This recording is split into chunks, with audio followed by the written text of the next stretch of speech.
Hello, I'm Harley Schlanger. Welcome to our weekly dialogue with Helga Zepp-LaRouche, the founder and chairwoman of the Schiller Institute. Well, we have a lot going on, including the Ghouls gathering in Glasgow for the COP26. But let's start with something in the United States. An election took place yesterday in which the Democrats, who thought they would coast to victory in Virginia, were upended. Helga, what do you have on this, and what's the significance of this? Well, I think it is significant because the Democratic, governor candidate Terry McAuliffe, he had the support of the entire top leadership of the Democratic Party, Obama, Biden, Kamala Harris, and their whole focus was against Trump. Now, obviously, this Youngkin, the Republican candidate, he campaigned more or less on issues. And I think it was a very significant signal to the Democratic Party that, they may indeed look at a complete turnover of majorities in the 2022 election. So I think this gives them really something to think, because none of the election promises of Biden were realized. The infrastructure projects were not realized. Then the promise to have free dental care for the elderly was not realized. So I think that they have less than a year to come to a different programmatic orientation, which basically would mean they would have to scrap the Green New Deal and distance themselves from the support of the Wall Street policies. And it's very doubtful that they will be able to do that. So that, together with the not so great result of Murphy in New Jersey, I think this is definitely a warning shot, which should have an impact if the establishments would be able to reform, which none of them has demonstrated so far that they're able to do. But I think that shows you that we are in a very fluid situation, and it should also teach the voters a lesson that, to vote one candidate out who does not perform and then vote another one in who then does not perform, then you vote the other one back in. I mean, that is not a very good idea. So I think something else should occur altogether. Well, one thing it definitely shows is that the Democrats did not learn anything from what happened in 2016. Now, you mentioned that Biden has not gotten things passed. He was at the COP26 conference empty handed because he had no legislative victory for infrastructure, for the Green New Deal, but he did go there and attack Russia and China. Uh, how did that go over? Well, that was not exactly a wise thing to do because, given the absolute confrontation line coming from the US, the UK, the EU, NATO against Russia and China, well, I mean, I'm pretty sure that there are intelligent people in both countries who recognize the self destructive character of this Green Deal. And, why should they interfere uh, and have these Western countries dismantle their own economies? Maybe they're just looking at it to see how they self destruct.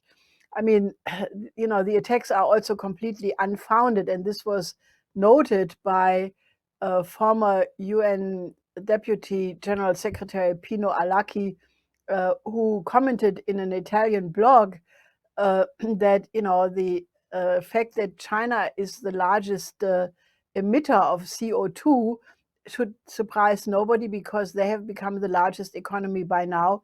And if you look at the emissions of the United States 20 years ago, they were the largest, in quote, sinner in respect to CO2 emissions. So I think a lot of this debate is completely ludicrous, and one can already say now that the COP26 can be probably called Flop 26. And, Russia was not there, China India said that they will have climate neutrality by 2070. That's 50 years from now. And I think that the entire goal, which was pronounced by Charles and Sir Attenborough, a really hardcore advocate of depopulation, I mean, they said incredible things there. One should not be at ease about it. What Prince Charles said is he called for a military style implementation of basically a policy which goes beyond governments, which should be implemented globally by the private sector. I mean, this absolutely confirms what we put out in our brochure, The Great Reset, where we warned that these people are intending to implement a global fascist dictatorship with an absolute aggressive program of depopulation, because that's the consequences of what they are proposing. And Prince Charles said it, and also Sir Attenborough said it. He said the fewer people who are on the planet, a planet with finite resources, the better. I mean, this is just totally stupid, because the whole thesis about the limits to growth on the planet, I mean, this was a fraud when the Club of Rome and the Dennis Meadows and Forrester came out with it in 72, because it was based on a computer model which completely left out the redefinition of what raw materials are through scientific and technological progress. And Linda LaRouche, my late husband, wrote a very important book against that at the time, called There Are No Limits to Growth. But this Malthusian lie is continuously trotted out. And obviously, these people want to eliminate scientific and technological progress and turn history back to a time before the industrialization, back to the Middle Ages and the population levels which existed then. But I think that has been recognized by Russia, by China, by India. India said many times that, if there is a climate problem, it was caused by the so-called advanced countries, and they should take care of it, and not the developing countries. One should not underestimate that the power of coercion coming from this crowd, this royal family and their cohorts, is nevertheless very big. For example, they forced South Africa to accept a deal whereby they get a miserable $8 billion for making the commitment to move out of coal. So I'm not downplaying the meanness and the almost satanic intention of these policies, but they're also not very successful. And if the West is so stupid to continue to self-implement these policies, they are destroying themselves. And that, I think, has been understood by many forces around the world. Well, and watching this shows you that there may be no limits to stupidity when it comes to this crowd. Now, this policy, the Green New Deal, combined with the neoliberal policy, the defense of the banks, has triggered a hyperinflation, which also is waking people up to the absolutely impossible position that they're going to be put in if this goes through. The inflation rate is growing rapidly. What's the picture that you have on this?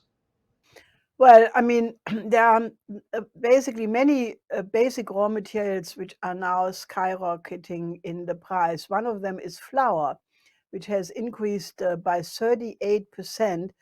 And this is creating a huge crisis, because in France there is now a debate to increase the price of the famous baguette.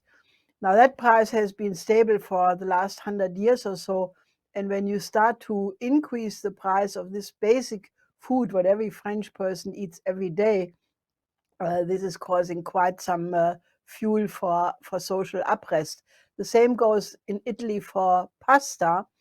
And then you look at countries like Turkey, where the inflation rate is now 20%. Now, this is a serious, significant eating away of the savings and the income of the normal people, naturally not the billionaires, but the normal people start to feel it very, very significantly. In addition, with the increased energy prices and the winter have basically started to set in. So I think this is demanding all the more urgent. Glass-Steagall must be implemented, and only if you implement the global Glass-Steagall system, whereby you stop the speculation, you have to eliminate speculation, and it requires the political will to do so, but it can be done. And there are some people who are attributing the poor results for the Democrats in New Jersey and Virginia on the fact that the number one issue in the polling after the elections was the economy and the inflation. Now, along with this, we have something that you've been fighting for quite a while, a policy toward Afghanistan which reflects the interests of both the United States and Afghanistan to have humanitarian aid and to fight against starvation, freezing. But the policy hasn't changed from the West. In fact, it seems to be doubled down. And this is causing a problem with migration and so on. What's the latest from Afghanistan? Well, the figures from the World Food Programme and the World Health Organization are absolutely horrific. 55% of the Afghanistan people are in danger of not making it through the winter. That's 22 million of 38 million. And that is in large part the effect of the blockades and the sanctions, the fact that the Treasury of the United States, Commerzbank, Bundesbank, Bank for International Settlement are all holding back monies which rightfully belong to the Afghan people. And naturally, they have a cash problem right now. They cannot import food or medicine. And therefore, the crisis is getting worse by the day as it's getting colder. And it is a complete scandal. The G20 met. Afghanistan was not even on the agenda. I mean, if I needed one more proof that these Western countries are, about to, the Western civilization is about to collapse for moral reasons as much as for wrong economic policies. So there is a huge difference between what the West does, Europe and the United States, and the neighbor countries. The neighbor countries, they also conducted conferences in Tehran, and they're trying to stabilize the situation as much as they can. But if you leave it to the countries of NATO who were in Afghanistan for 20 years and left the country in a complete rubble field, I mean, it really tells you that they're not only inhuman, they have no concern for humanitarian issues, but they're also stupid because, what is happening right now by treating the Taliban government the way they do, rather than giving them a chance to see if they are fulfilling their promises to integrate with the international community and to not allow terrorism from their territory. By withholding the funds, you force the Taliban to produce opium because, when you are starving, you probably are tempted by, producing the only thing which will give you a chance of survival, even if the Taliban, for religious reasons, really don't want to be involved. And they were not involved 20 years ago, and only after NATO came into the country did the drug production and trade explode. The other thing which is caused by this policy is the danger of a new migration problem. If you have, more than 20 million people faced with the choice to either immigrate or, try to get to Europe or to some other country where they have a chance to survive, or stay home and starve, well, I guess everybody could make that choice for themselves to see what will happen. So the policies of the West right now are really disgusting and self-destructive. And in the meantime, many organizations have picked up on what the Schiller Institute demanded already some weeks ago, namely to, at minimum, release these funds belonging to Afghanistan. So all international charity organizations have joined that demand, and we will escalate this campaign, because it's a question of very short time to change policy to save the people there. And one of the initiatives we have launched naturally is to start with a modern health system to be built in Afghanistan, because you have COVID, you have 90% of people no access to medical supplies, only 100 hospitals left for 38 million people. 2,000 facilities were shut down. So I've called for something which I call Operation Ibn Sina, because Ibn Sina, as he is called in the West, Avicenna, was a thinker of the 11th century, one of the great thinkers, actually, in the tradition of Plato and this tradition. He was a philosopher primarily, but he's most known for his medical breakthroughs, which were in the form of his canon of medicine, the standard work in Europe until the 17th century. So the Afghan people already have claimed the tradition of Ibn Sina. There is an Ibn Sina university, Ibn Sina hospital in Kabul. So, you need to give this effort a symbol, something which appeals to the pride of the great tradition of Afghanistan. And, Ibn Sina is one of the most famous doctors in world history. So let's call the operation to save the Afghanistan people Operation Ibn Sina. And if you are interested in helping to do that, contact us and we tell you how you can be of help. You already mentioned that the economic policy, the freezing of funds, the um, IMF withholding special drawing rights, and so on, may lead to an increase in opium poppy production, drug production, which would flood into the Western countries as well as China and Russia. There's already a very serious drug crisis in the West, and we're going to be putting out a report on this. How is that progressing? Well, I mean, you have right now, as part of this collapse of the West, the Western system, an incredible offensive by the drug lobby and drug mafia in all of Latin America. Look at the poor nation of Haiti, where drug bands, drug gangs have completely taken over control of the country, kidnapping, killing, stealing fuel, holding it back, so that even the president of the Dominican Republic has called upon the world community to intervene, because he is very concerned that all of this criminality may, may basically get into the Dominican Republic, leading to a complete destabilization of the country. So our program to reconstruct Haiti is one of these other extremely urgent points of intervention. But in the United States, we are also now evaluating all the statistics, which definitely show that the legalization, which almost exists now in several dozen countries in the United States, has led to an increase of addiction. It has led to an increase of criminality associated with drugs, despite the legalization. It has led to an increase in the contamination of the so-called legal drugs, poisonous substances being in them.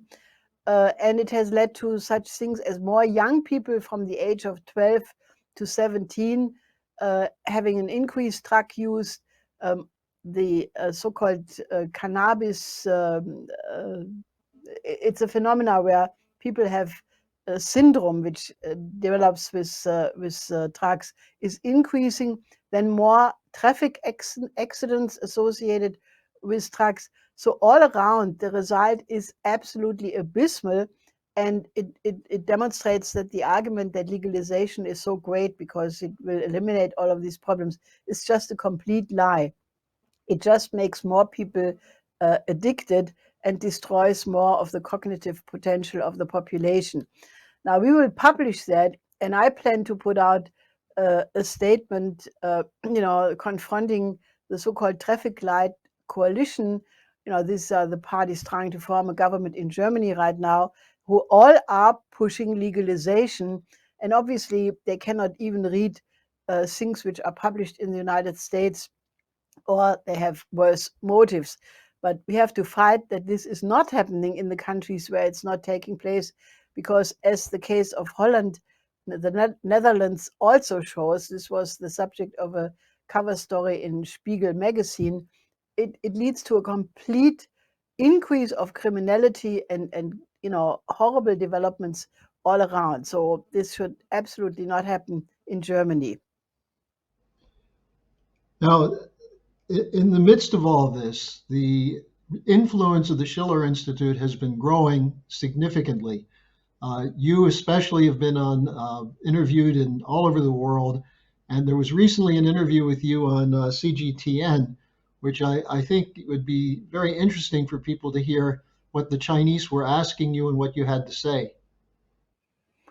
Well, I think it's interesting because you have right now this escalation in the anti-China campaign. And, I find this really absolutely incredible, because almost all the accusations against China is being, and Russia for that matter, is being conducted by the West itself, and they project sort of, what they do on China. So the interview was mainly on the question of democracy in the West and democracy in China. And Xi Jinping has developed a notion called whole process people's democracy. Now, sometimes these Chinese notions are a little bit awkward for Western ears, but what it refers to is, the democratic process inside the Communist Party based on a meritocracy, whereby the most qualified people are selected, who have contributed most to the common good, and they progress. But this is done in a democratic way, and also once such election took place, it is continuously debated and checked afterwards, unlike in the West, where a politician has a big speech in the election and then afterwards the opposite happens. So I was asked about that, and I think people should actually read this interview or watch it. They've made very nice footage for it. But I was able to bring in the quote of George Washington's farewell address, where he blasts the existence of the party system. I mean, most Americans know this, so they showed the facsimile, and I could read that quote, where Washington warned against the evil effects it has when one political party tries to outdo the other one, and conflict is perpetuated this way.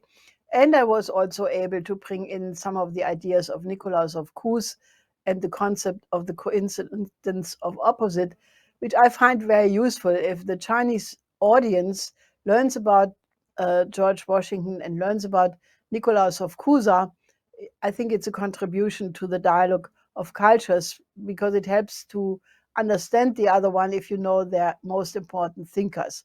So I think this was very useful. Well, and this coincides exactly with your late husband's idea of what corridors of development are. They're not just rail lines or factories, but it is an understanding of other cultures. And this is something that's horribly lacking in the United States, where you have this seemingly lack of empathy with the conditions of any other country. But it also appears, Helga, that there's not a lot of empathy within the United States for people who disagree. Now, we're going to be having another Schiller Institute conference coming up on November 13th and 14th, which will be introducing to people again this concept of the coincidence of opposites. What's scheduled for this conference? Oh, this conference will be super important. I can only invite you, all our viewers and listeners, to absolutely reserve the time. It's on the 13th and 14th of November. It will have 4 panels. We already have lined up very, very important speakers from Russia, from China, from the United States, from Europe, The first panel will deal with the strategic crisis. I think the title somehow is, can a conflict between the superpowers still be avoided? And this obviously has such crisis spots like Taiwan, increasing tensions around the potential war between the US and China over Taiwan. Then the same thing over the Ukraine with Russia. And in general, the strategic situation, which is an incredible dangerous point right now. So that will be extremely important. You will not get such open discussion. And many of the participants and speakers of previous conferences have said again and again that they regard the Schiller Institute as an absolutely unique platform for such a dialogue to occur. Because as you may have noticed, the mainstream media are pretty much what you called during the Nazi period gleichgeschaltet, completely unified and not allowing really an opposing view. For example, if you say that there are tons of scientists who claim that the data of the IPCC are not correct, you are being already eliminated from the media. There is complete dictatorship in the media, increasingly also in the social media. So this platform is very important because you have top-level people from many countries who speak openly about these issues. So this is a must to look at.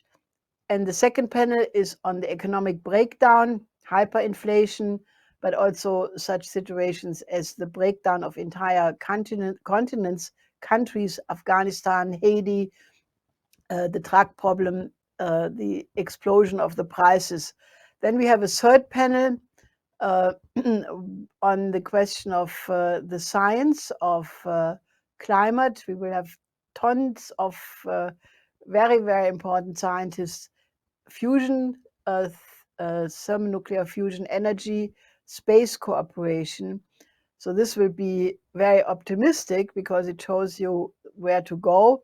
And then the fourth panel will be on the cultural demise of the West and what to do about it, namely to have a dialogue of cultures and a cultural renaissance of classical cultures and the best traditions around the world. So this will be beautiful. I will put out very soon the more concrete program.